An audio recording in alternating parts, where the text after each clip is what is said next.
So the EBC main study was a randomized study comparing stepwise provisional stenting versus systematic dual stent implantation, and that's in patients with left main stem bifurcation coronary artery disease, true bifurcations and significantly sized vessels in both limbs. So that was the essence of the study.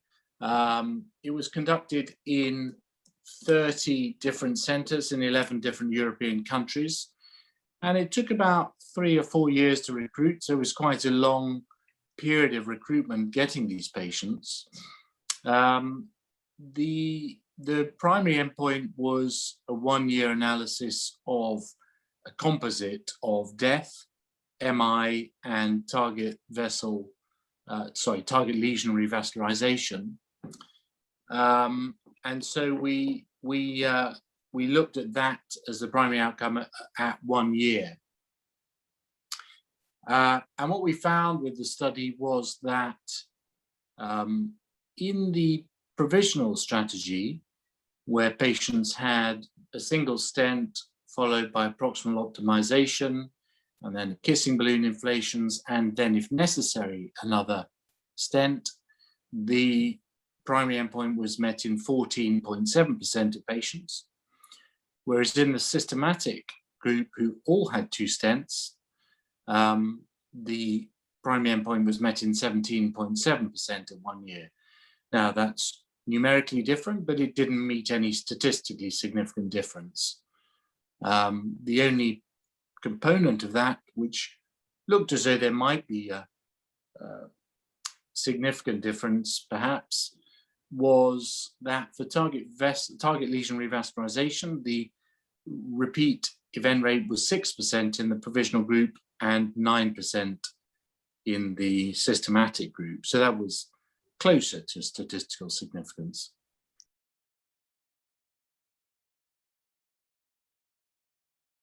Yes, so what happens is that in the provisional strategy, obviously there's the single stent, there's the proximal optimization, there's the KISS, and then it's a decision about whether to have a second stent. Now, in this study, you could have a second stent if you had severe narrowing still at the ostium of the side vessel, or if you had slow flow, or if you had a threatened closure, or if you had a dissection. So it was very much open to operator discretion to put in a second stent. In the end, most of the cases were stented because of either a re-narrowing, or not re-narrowing, but a persistent narrowing in the side vessel, or because of type A or further dissection. And interestingly, that only comprised 20% of the cases. So in 80% of the cases that were randomized to the provisional strategy, only a single stent was implanted, and in the other 20%, a second stent was implanted, followed by a further kissing inflation.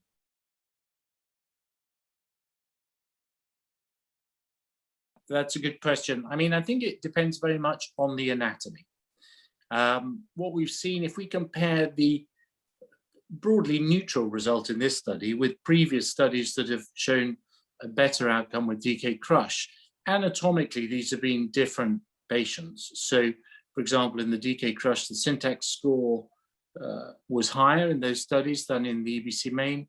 Similarly, the extent of the disease was greater in the dkcrush study. So an average of 16 millimeters of side branch lesion length versus 7 millimeters. So I think the answer to your question depends quite a lot on the anatomy, and depends, therefore, to a certain extent on the geography and the philosophy of the operator. In the European centers, it's very common to have only a certain extent of disease in the side vessel, and therefore I think very much the provisional strategy is to be preferred. In patients where the side vessel disease length is significant in its own right, then it's broadly speaking, inevitable that you will end up with 2 stents. And therefore, to do it right from the outset may be perfectly reasonable, or to do it as a provisional strategy and see how you go, and then put in the second stent when it's necessary, is also perfectly reasonable strategy. So I think it still means that certainly for European patients, we should ideally be looking at a provisional strategy unless there are particularly strong indications for 2 stenting up front.